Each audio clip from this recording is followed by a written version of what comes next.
सगळ्यात महत्त्वाचं असं आहे की खराताचा जो अँगल आहे तो अजूनपर्यंत सीआयडीने हा हाती घेतला नव्हता, त्यामुळे तोही हाती घ्यावा अशी विनंती करण्यासाठी मी आलेलो आहे। आता याच्यामध्ये एक फोटो तुम्हाला दाखवतो। हा आहे अजितदादांचं काटेवाडीचं घर, ही ती विहीर आहे, त्याच्याजवळ एक कोणाची तरी शेती आहे। त्या शेतीला हे एक बकरी मारून आणि पूजा करून हे 28 तारखेच्या आधीच तिथं टांगली होती।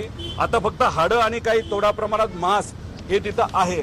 आम्हाला जी माहिती कळालेली आहे आणि त्याबद्दलचं आम्ही नमूद केलेलं आहे, बारामतीचा एक छोटा कुठला तरी नेता आहे जो खराताच्या सातत्याने संपर्कात होता आणि अजितदादांच्या जे काही पक्षातले प्रमुख जे नेते आहेत जे खराताच्या संपर्कात होते त्या लोकांबरोबर काही आर्थिक संबंध या छोट्या नेत्याचे आहेत।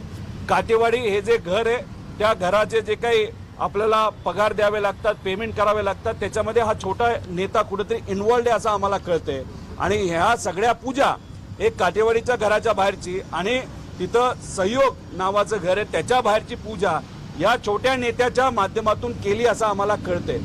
आम्ही काळ्या जादूवर विश्वास ठेवत नाही, आम्ही भोंदूगिरीवर विश्वास ठेवत नाही, पण या मागचा हेतू काय होता? दादांच्या तिन्ही घराबाहेर म्हणजे एक काटेवाडीचं घर, बारामतीचं घर आणि देवगिरी बंगला या तिन्ही घराच्या बाहेर अशा प्रकारच्या पूजा का झाल्या?